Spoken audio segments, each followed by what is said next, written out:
আসসালামু আলাইকুম সুপ্রিয় শিক্ষার্থীরা, আমরা সবাই কেমন আছি? আজকে আমরা এসএসসি 2026 সালের 7 নম্বর যে প্রশ্ন প্রোগ্রামিং ল্যাঙ্গুয়েজ থেকে আসছিল সেটা সলভ করার চেষ্টা করব। তো আমার কাছে প্রশ্ন আছে, আমরা একটু প্রশ্নটা দেখে নিই কেমন ছিল প্রশ্নটা। এই যে প্রশ্নটা একটু দেখে নিই।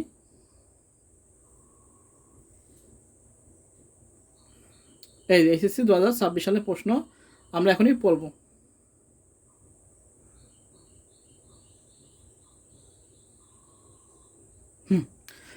তো আমরা প্রশ্ন করি কি আছে।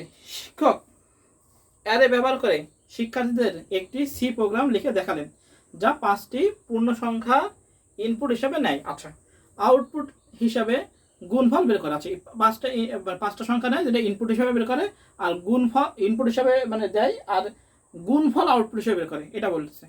আচ্ছা, বলছে যদি কোনো সংখ্যা জিরো হয়, এবার বলছে যদি কোনো সংখ্যা জিরো হয় তবে প্রোগ্রামটি জিরোকে ব্যতিক্রমী সংখ্যা হিসেবে বাদ দিয়ে বাকি সংখ্যাগুলো গুণফল দেখে। এখন মনে রাখতে হবে, যখন আমরা গুণ করি তখন যদি গুণের সাথে যদি জিরো জিরো গুণ করি তাহলে সেটা কিন্তু ফলাফল জিরোই হয়ে যায়। জিরোর সাথে যে সংখ্যায় গুণ করি করি না কেন সেটা ফলাফল কী হয়ে যাবে, গুণ হয়ে যাবে। এই জন্য বলতেছে যে আমাদের এখানে বলতেছে কি, এখানে বলতেছে যে জিরো হয়, যদি কোনো সংখ্যা জিরো হয় তবে প্রোগ্রামটি জিরোকে ব্যতিক্রমী সংখ্যা হিসেবে বাদ দেবে এবং জিরোকে বাদ দিতে হবে, বাদ দিয়ে বাকি সংখ্যাগুলো গুণ করতে হবে। বুঝা গেছে? এটা কিসের মাধ্যমে করতে হবে? অ্যারের মাধ্যমে করতে হবে। তো আমরা প্রথম প্রশ্ন পড়ি, কি বলছে? ক নম্বর বলছিল ফরম্যাট স্পেসিফায়ার কি? ক নম্বর প্রশ্ন বলেছে ফরম্যাট স্পেসিফায়ার কি? আমরা দেখব যে ফরম্যাট স্পেসিফায়ার হলো, আমরা দেখি ক নম্বর,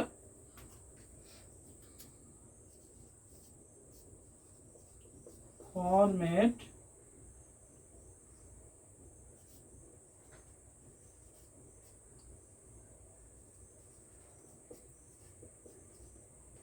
ফরম্যাট স্পেসিফায়ার হলো সি ভাষায়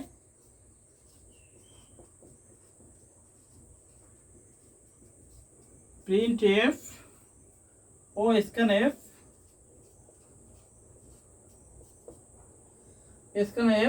ফাংশনে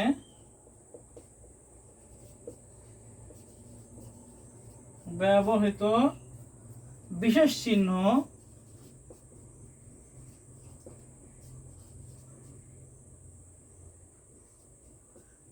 চিহ্ন যা ইনপুট ও আউটপুট ডেটার ধরন নির্দেশ করে। ডেটার ধরন নির্দেশ করে। তো কি ফরম্যাট স্পেসিফায়ার হলো সি ভাষায় প্রিন্টএফ ও স্ক্যানএফ ফাংশনে ব্যবহৃত বিশেষ চিহ্ন যা ইনপুট ও আউটপুট ডেটার ধরন নির্দেশ করে। এটা আমাদের ক নাম্বার। আচ্ছা, খ নাম্বার কি বলছে? খ নাম্বার আমাদের বলেছে কি যে সি প্রোগ্রামে, খ নাম্বার বলছে সি প্রোগ্রামে ফাংশন ব্যবহার করা কেন গুরুত্বপূর্ণ। আমরা জানি কি বড় বড় প্রোগ্রাম ছোট ছোট অংশে ভাগ করাই হলো সেটাই ফাংশনের কাজ। বড় বড় প্রোগ্রামকে ছোট ছোট প্রোগ্রামে ভাগ করা। তো আমরা এভাবে লিখবো যে ফাংশন আমাদের কেন গুরুত্ব, আমরা লিখবো সি প্রোগ্রামে ফাংশন ব্যবহার করা গুরুত্বপূর্ণ কারণ এটি প্রোগ্রামারকে ছোট ছোট অংশে ভাগ করে সহজ ও কার্যকরভাবে তৈরি করা যায়। আমরা আবার লিখবো সি প্রোগ্রামে ফাংশন ব্যবহার করা গুরুত্বপূর্ণ কারণ এটি প্রোগ্রামকে ছোট ছোট অংশে ভাগ করে সহজ ও কার্যকরভাবে তৈরি করা যায়। এবার লিখবো কি কি গুরুত্ব, এবং গুরুত্বগুলো হলো আমরা লিখবো কোডের পূর্ণ ব্যবহার করা যায়, প্রোগ্রাম সহজে বোঝা যায়, ত্রুটি খুঁজে বের করা সহজ, রক্ষণাবেক্ষণ সহজ, কোডের পুনরাবৃত্তি কমায়, ডিবাগিং সহজ। এভাবে আমরা নিজেদের মতো করে লিখে দেবো খ নাম্বার। বুঝা গেছে? তাহলে আমাদের খ নাম্বারে গেল। এবার সে গ নাম্বার কি বলতেছে?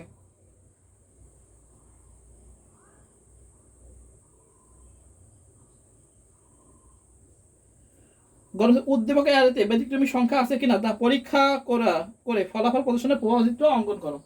আচ্ছা, গ নাম্বার দেখি ফলাফলটা অঙ্কন করতে কিসের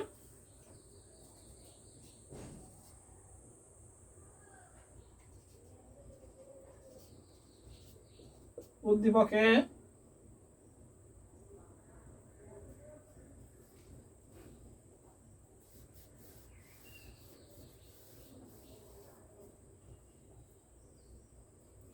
অ্যারেতে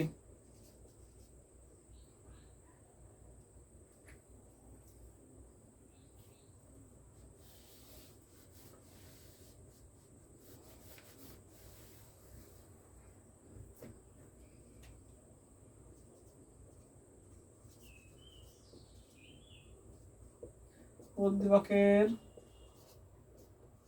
অ্যারেতে ব্যতিক্রমী সংখ্যা আছে কিনা?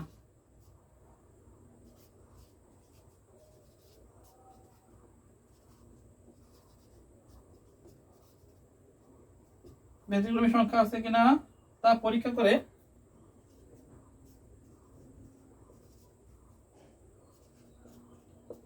করে ফলাফল প্রদর্শনের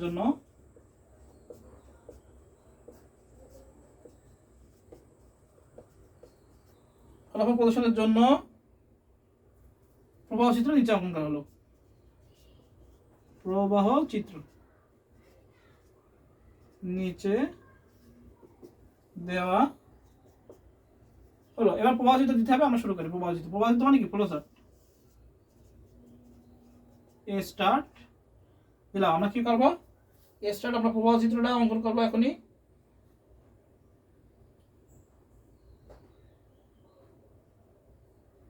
আচ্ছা, প্রবাহ চিত্রটা অঙ্কন করি। আমরা কি নেব?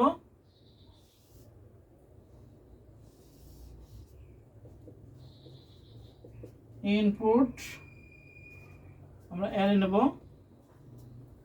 এখানে আমরা যে কোনো ভেরিয়েবল দিতে পারি। এ আই মানে কি? যে কোনো সংখ্যা আমরা 1 2 3 4 5 যেভাবে দেবো সেভাবে। আচ্ছা, এবার আমরা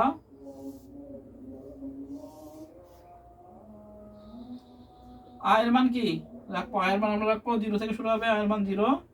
আর কি আমরা মূল অর্থাৎ গুণ করবো, যেহেতু বলেছে মূল আমরা সমান সমান কি নেবো? 1 নিলাম। আচ্ছা, কত পর্যন্ত যাবে আমাদের? এটা 5 পর্যন্ত যাবে। তাহলে 5 আয়ের মান কত? 5। 5 পর্যন্ত গেল। এবার ইয়েস, যদি ইয়েস হয়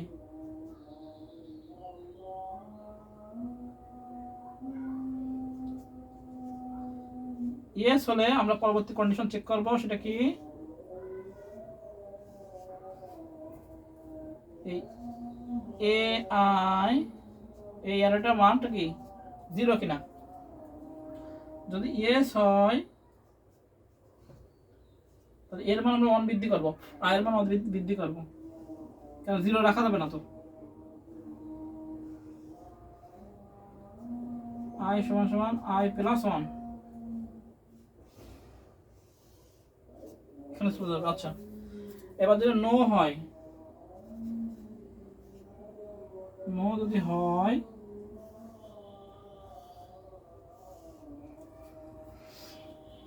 নো হইলে আমাদের এটা না হয় তাহলে গুণ করবে।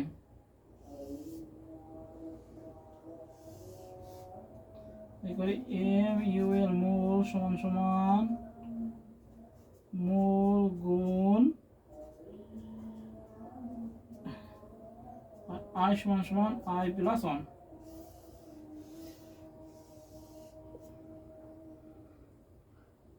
এটা যদি নো হয়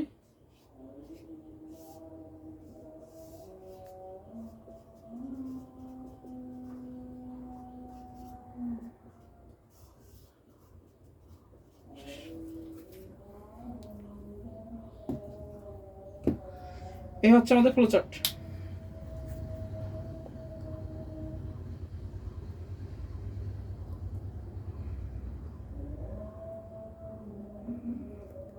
আচ্ছা, প্রোগ্রামে বলেছে কি যে গুণ করে দেখাতে, এক কথায় যে 5টা সংখ্যা গুণ করে দেখাতে এবং 0কে বাদ দিয়ে, কারণ গুণ করলে আমরা যদি 0-এর সাথে যা গুণ করবো সেটা কি হয়ে যাবে? 0 হয়ে যাবে।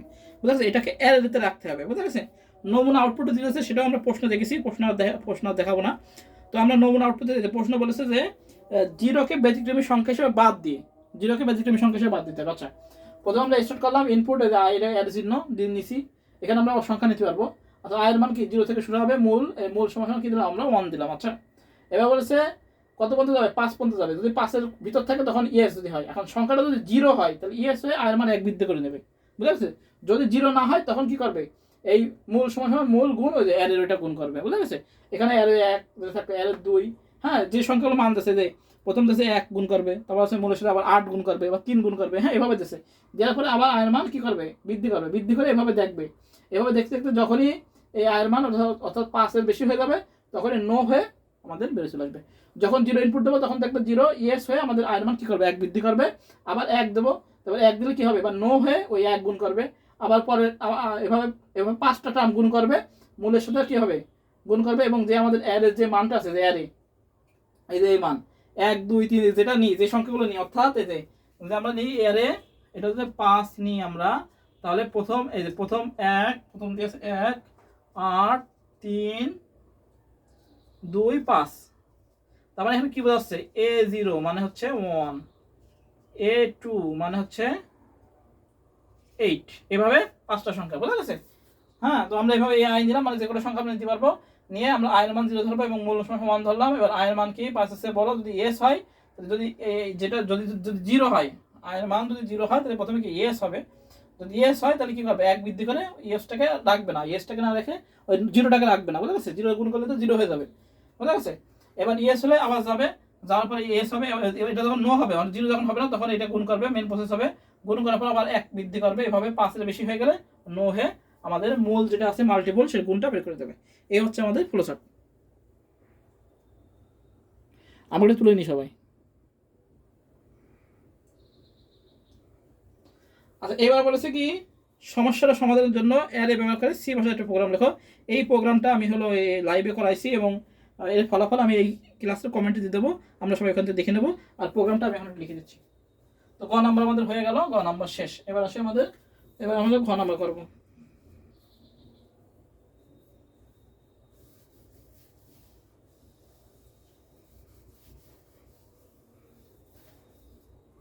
ঘ নাম্বার বলছে সি প্রোগ্রামিং করতে, K C program.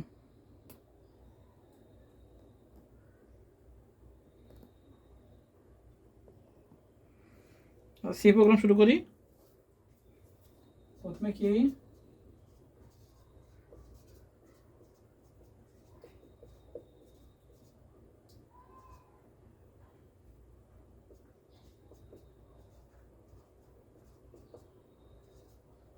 Int main integer নেব, এ অ্যারে কত না 5, তারপর কি কি নেব, আই নেব, তারপর আমরা নেব মূল সমান 1 মানে মাল্টিপল। আচ্ছা, এবার আমরা ইনপুট নেব, সেটা কি ফর লুপ চালাবো, ফর দিয়ে আই এর মান সমান 1 কত পর্যন্ত যাবে, 5 পর্যন্ত যাবে, আর কত করে ইনক্রিমেন্ট হবে 1 প্লাস প্লাস। আচ্ছা, এবার আসবে ভিতরে ঢুকবে, ভিতরে ঢুকে এবার আমরা স্ক্যানএফটা নিয়ে নিই, স্ক্যানএফ %d নিয়ে নিলাম। এবার আমাদের হলো ইফ, যদি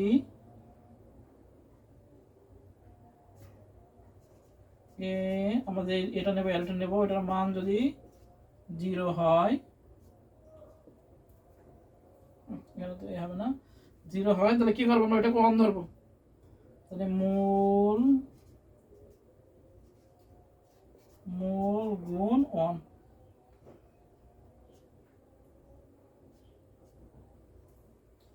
যদি আমরা নিলাম, যদি যেই মানটা আমাদের 0টা ধরবো না, 0টাকে আমরা 1 ধরবো, বুঝা গেছে। আমরা যেই 0টা যে অ্যারেতে যে 0টা আছে ওইটার মান কি ধরবো, 1 ধরবো। এজন্য মূল সমান মূল গুণ হয়, 1 আছে তো 1 এর সাথে 1 গুণ 1, এই 0 মান যদি 0 হয় তাহলে এটাকে আমরা 1 ধরবো। এখানে বলেছি ইফ এ যে সংখ্যাটা নেব ওই সংখ্যাটা যদি 0 হয়, অ্যারের ভিতরে যেটা নেব ওই একটা সংখ্যা যদি 0 হয় তাহলে মূল সমান মূল গুণ 1, মানে কি, মানে 1 গুণ করবে। এও সমাধান, যদি 0 না হয় তাহলে মূল সমান মূল গুণ ওই অ্যারের গুণ করবো। এবার এটা আমরা গুণ করলাম। আচ্ছা, এবার আমরা প্রিন্টএফ দিয়ে বের করে দেব, প্রিন্টএফ %d মূল রিটার্ন 0, শেষ। এই হচ্ছে আমাদের প্রোগ্রাম। এই যে এই অ্যারেটা A5 নিস না, এখানে যে মানগুলো দেওয়া আছে প্রোগ্রামের, এই প্রোগ্রামটা আমি করে দেখাইছি, তারপর আমি বলে দিচ্ছি। যে A5 যে মানটা আছে এইখানে মান মানে কি, এই যে আছে 1 8 3 2 5, এটা আছে, এটা আছে না? এটা মানে কি, এটা মানে হলো A0 মানে হচ্ছে 1, A1 মানে হচ্ছে 8, এটা অটো নিয়ে যাবে 5 দেওয়ার কারণে। আচ্ছা A4 সমান সমান 3, 2, A3 সমান সমান হলো 2, আর A4 সমান সমান কত 5। এই যে এবার কি বলেছে, আমরা নিছি, নেওয়ার পরে আয়ের মান নিছি এবং মল কি 0 রাখা যাবে না, এই জন্য 1 নিছি। আচ্ছা ফল 1 থেকে শুরু আছে 5 পর্যন্ত যাবে, 1 করে যোগ হবে। আচ্ছা স্ক্রিনের মধ্যে ইনপুট নিলাম, যে সংখ্যাটা আমরা দেবো ইনপুট সেটা নিলাম। এখন যেটা ইনপুট নিছি অর্থাৎ এইটা যদি ইনপুট নিছি, এটা যদি 0 হয়, সেকেন্ডটা যদি এর একটা মান যদি 0 হয় তাহলে হলো কি হবে, 0 যদি হয় তাহলে এই 0কে আমাদের তো আউট বাদ দিতে হবে, 0 তো রাখা যাবে না, কারণ 0 গুণ ফলে 0-এর সাথে যা গুণ করবে সেটাই কি হয়ে যাবে, 0 হয়ে যাবে। তখন আমরা কি করেছি, এই মূল যে 1 সমান 1 গুণ 1, 1 এর সাথে 1 গুণে 0 যে মানটা এটাকে আমরা 1 করে দিছি, বুঝা গেছে? আর বাকি সংখ্যাগুলো তো গুণ করবে, এই যে মূল, এটা মূল সাথে কি করবে, যতগুলো সংখ্যা আছে 5 গুণ 1 গুণ করবে, 8 গুণ করবে, 3 গুণ করবে, 2 গুণ করবে, 5 করবে। যখনই 0 সংখ্যাটা আমরা যখনই এই সংখ্যাটা 0 ইনপুট দেবো, এটাই আমরা 0 ইনপুট দিছি, যখনই 0 ইনপুট দেবো তখন এটাকে মূল সমান সমান মূল গুণ 1, মানে এইটা এই 0 এর মানটা কি 1 ধরবো আমরা। এইখানে এই প্রোগ্রামটা আমি এইভাবে করেছি, বুঝা গেছে? তাহলে ইফ যদি এই যেটা নেব ইনপুট নেবো এটা মানে 0 হয়, তাহলে এটা আমার মূল সময় মূল গুণ হবে, তাহলে 1 হয়ে যাবে। আর এগুলো তো নর্মাল ভাবে গুণ করতেছে, মূল সময় মূল গুণ, তাহলে মূলের সাথে যেটা থাকে একের সাথে কি করতেছে 8 গুণ করতেছে, 8 এর পরে গুণ করতেছে হলো 2 গুণ করতেছে, 2 এর পরে 5 গুণ করতেছে, এভাবে চলমান আছে। হ্যাঁ, যখনই আমাদের 5 এর বেশি চলে আসবে, এই ফর লুপ চালা দিছি, যখনই 5 এর বেশি চলে আসবে তখনই একবারে ফলাফল দিয়ে বেড়ে চলে আসবে, বুঝা গেছে? এই হচ্ছে আমাদের, মানে এখান থেকে আমরা প্রথমে এই যে 5টা নিছি, এই যে নিছি 5টা ইনপুট নেওয়ার পরে এখান থেকে বলেছি A5 মূল সময় 1 ধরেছি, তাহলে 5 আই, আর হচ্ছে 5 এর চেয়ে বড়, 5 এর চেয়ে যখনই বড় হবে তখনই কি বেরোয় আমাদের মূল করে দেবে, আর যদি না হয় তাহলে আমাদের 1 করে প্লাস হবে, বুঝা গেছে? তো প্রথমে 1 গুণ করলো, তারপর 8 গুণ করলো, 3 গুণ করলো, গুণ করলো, 5 গুণ করলো, এভাবে 5টা টার্ম হয়ে গেল। যখনই 6 হলো তখনই আমাদের মূলের মাধ্যমে ফলাফল বের করে দিল। তো এই হচ্ছে আমাদের প্রোগ্রাম। এটা আমি এতেও দিয়ে দিবানে, নিচে কমেন্টেও দিয়ে দিবানে, যেটা আমি প্রোগ্রাম করে দিছি। তো সবাই ভালো থাকি, সুস্থ থাকি। এইটা আসলে সিএসসি লেভেলের প্রোগ্রাম, এটা আসলে ইন্টারমিডিয়েটের সাথে যায় না। এখন কিভাবে প্রশ্ন করেছে এটা ওরাই জানে যে কি প্রশ্ন করেছে না করেছে, তবে বাকি 6টা কি 7টা প্রশ্ন সহজ ছিল। হ্যাঁ, তো এই প্রশ্নটা আসলে সিএসসি লেভেলের প্রোগ্রাম। হ্যাঁ, তো আমরা সবাই ভালো থাকি, সুস্থ থাকি। এই প্রশ্নটা ইন্টারমিডিয়েট লেভেলে দেওয়া উচিত না আমার মতে, এখন এক একজনের তো এক এক রকম, আমার মতে এটা দেওয়া উচিত হয়নি, এসে সহজ প্রশ্ন বা দেওয়া করতে পারতে আর কি। হ্যাঁ, তো যাক, যেটা আসছে এটাই হলো আমাদের হলো সলভ, এসএসসি 2026 সালের 7 নম্বর সলভ। সবাই ভালো থাকি, সুস্থ থাকি, সবাইকে আসসালামু আলাইকুম।